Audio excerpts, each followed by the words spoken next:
복음서에 보면 예수님께서 마태를 제자로 부르시는 그런 모습이 나오는데, 당시 세리로 일하고 있던 마태에게 나를 따르라 말씀하셨을 때 마태는 예수님이 자기를 불렀다는 기쁨으로 예수님을 따라가게 되고, 자기 집으로 예수님을 초대해서 큰 잔치를 열게 됩니다.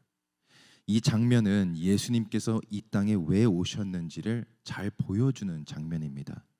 죄인이었던 마태가 그동안 자기가 붙들고 있었던 세상적인 것들을 다 내려놓고 예수님을 따르게 되면서 주님과 함께 먹고 마시면서 깊은 교제가 일어나게 되었다는 겁니다. 그런데 이 장면을 보고 당시 종교 지도자였던 바리새인과 또 서기관들은 예수님을 정죄하면서 비방합니다. 어째서 죄인과 함께 먹고 마실 수 있느냐. 그들 눈에는 죄인이 회개하고 돌아와서 예수님과 교제하고 있는 그 생명의 역사는 보이지 않고, 그들이 목숨처럼 지키고 있던 율법에서 벗어난 그 모습만 보였다는 겁니다. 누가복음 19장에도 비슷한 모습이 나오는데, 세리로 일하고 있던 삭개오를 예수님이 부르시면서 삭개오의 집에 잠시 머물게 됩니다. 삭개오는 예수님과의 만남을 통해 자기의 죄를 깨닫게 되면서 그동안 자기가 목숨처럼 여겼던 그 물질을 가난한 자들에게 다 나누어 주겠다고 말합니다. 죄인이었던 삭개오가 그 성령의 역사로 변화되는 것을 보여준 것입니다. 그런데 그 모습을 본 당시 사람들은 예수님이 죄인의 집에 머물렀다는 사실만 보면서 자기들끼리 수군거립니다. 그러자 예수님이 그들을 향해 뭐라고 말씀하시는가? 인자가 온 것은 잃어버린 자를 찾아 구원하려 함이니라. 영적으로 죽었던 자들에게 새로운 생명을 주고 구원하기 위해 오셨다고 말씀하셨습니다. 예수님으로 인해 죄인이 회개하고 새로운 생명의 역사, 그러니까 구원의 역사가 일어나고 있는데도 그것을 보지 못하고 자기들끼리 오히려 정죄하고 비방하고 수군거렸던 이유가 무엇이었는가? 당시 유대인들이 가지고 있었던 잘못된 율법관 때문이었습니다. 그들은 율법이 가장 우위에 있다고 여겼기 때문에 율법을 잘 지키면 그것이 그들을 구원으로 이끈다고 믿었습니다. 그렇기 때문에 예수님으로 인해 생명의 역사가 지금 일어나고 있는데도 율법에만 매여 있는 모습만 보였다는 겁니다.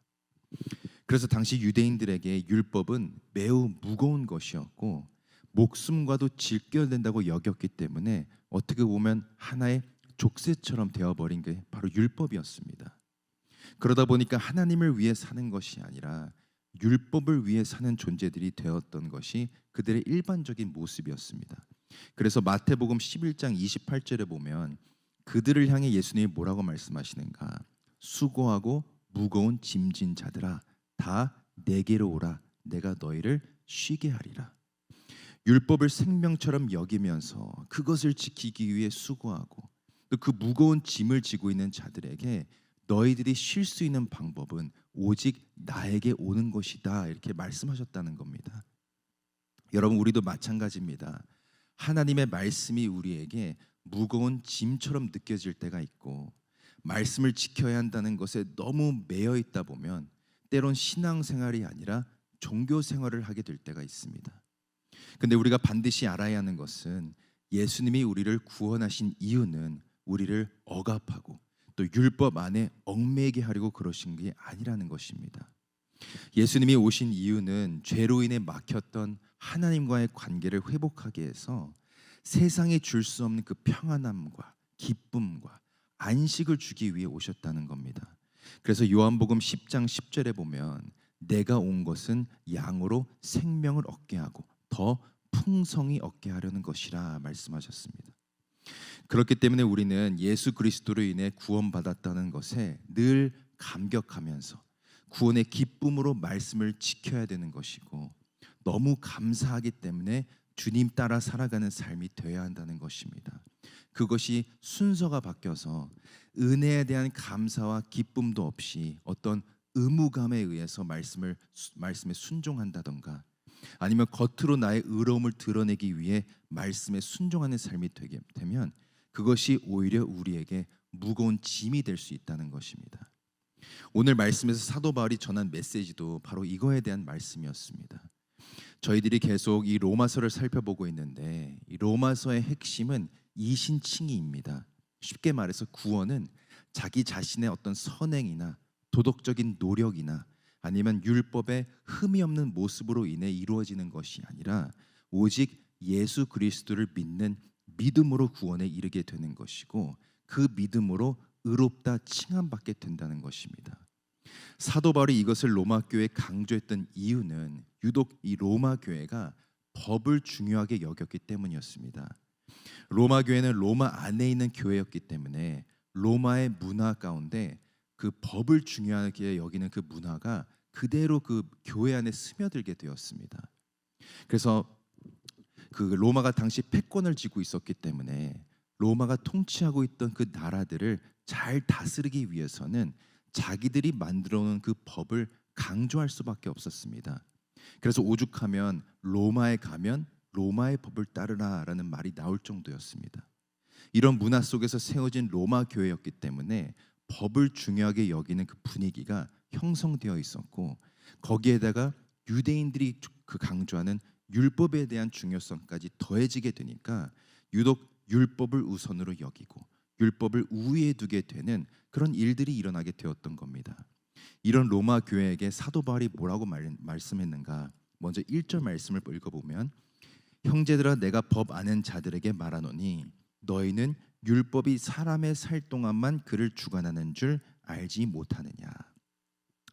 여기서 로마 교회를 뭐라고 표현하고 있냐면 형제들아 내가 법 아는 자들에게 말하노니 너희들이 누구보다도 법에 대해서 잘 알고 있다는 것을 내가 아는데 율법이 사람의 살 동안만 그를 주관하는 줄 너희는 알지 못하느냐.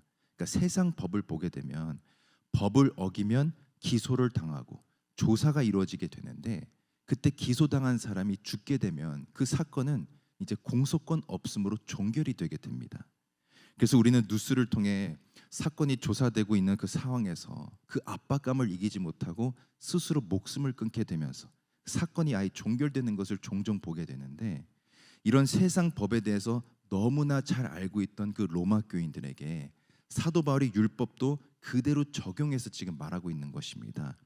율법도 사람의 살 동안만 그를 주관하는 줄을 알지 못하느냐.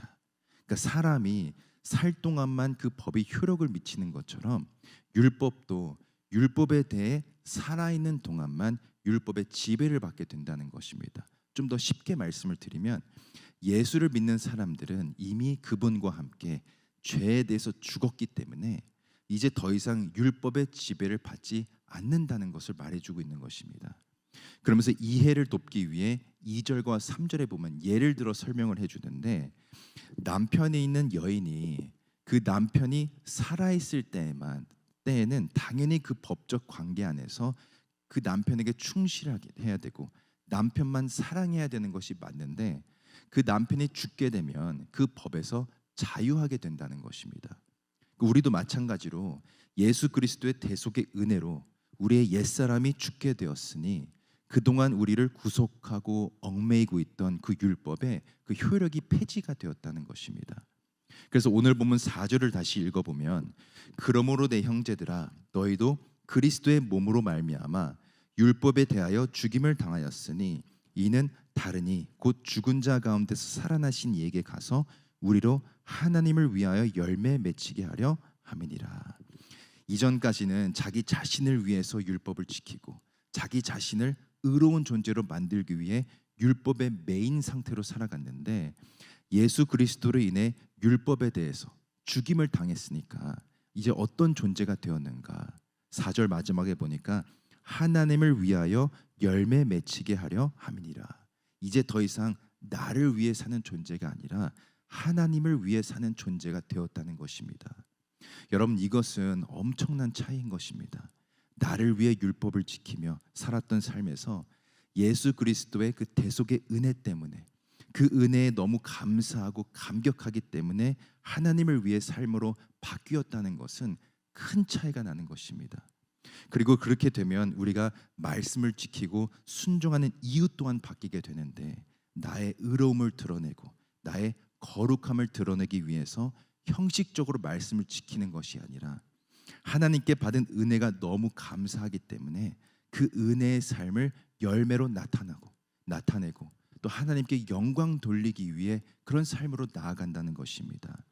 그래서 오늘 보면 6절을 다시 읽어보면 이제는 우리가 얽매였던 것에 대하여 죽었으므로 율법에서 벗어났으니 이러므로 우리가 영의 새로운 것으로 섬길 것이다 말씀합니다.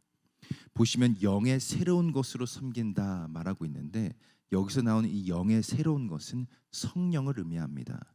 우리가 예수 그리스도를 영접하게 되면 주님께서 약속하신 그 성령이 우리 안에 내주하게 되면서 새로운 삶이 시작이 되는데 그렇게 되면 자발적으로 성령의 감동이 되어서 말씀을 지키게 되고 받은 은혜가 너무 크기 때문에 누가 시키지 않아도 말씀을 지키면서 주님을 점점 닮아가는 성화의 삶으로 나아가게 된다는 것입니다.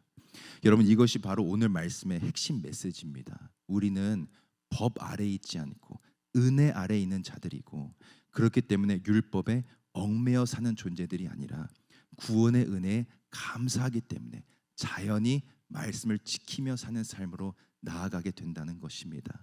사랑하는 성도 여러분, 우리는 오직 은혜로 사는 믿음의 백성들인 줄로 믿습니다. 바라옵기는 우리의 신앙생활이 종교의식에 사로잡혀서 형식적인 믿음 생활에 얽매이지 않았으면 좋겠습니다. 예수님이 이 땅에 오신 이유대로 우리 안에 새로운 생명의 역사가 일어나고 성령으로 충만케 되어서 받은 은혜의 기쁨으로 또 감격하면서 말씀에 순종하는 삶으로 나아갈 수 있기를 간절히 소망합니다. 오늘도 주신 말씀 붙들고 살아갈 때 우리를 통해 그 귀한 복음의 열매들이 나타나고 그로 인해 하나님께 영광 돌리는 삶이 될 수 있기를 예수 그리스도 이름으로 간절히 축원드립니다. 함께 기도하겠습니다. 사랑의 하나님, 오늘도 말씀을 통해 은혜 주시니 감사합니다. 저희들 종교 생활에 얽매이지 않게 하시고 구원의 은혜에 늘 감격하고 감사해서 주님과 늘 인격적으로 교제하는 신앙생활을 하게 하여 주옵소서. 그래야 우리를 통해 귀한 복음의 열매들이 나타나게 하시고 성령의 역사가 세상에 전해지는 귀한 은혜가 있게 하여 주옵소서.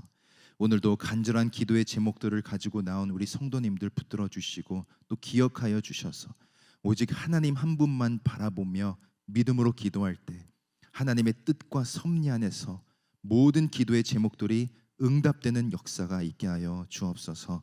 특별히 몸이 아프신 권속들과 영적으로 힘들어하는 권속들 붙들어 주셔서 머리부터 발끝까지 안수하여 주실 때 모든 아픔이 깨끗이 회복되고 또 치유되는 역사가 있게 하여 주옵소서. 오늘 하루도 하나님께 모든 것 맡겨드리며 거룩하신 예수 그리스도의 이름으로 간절히 기도드립니다. 아멘. 주기도문으로 기도회를 마치겠습니다.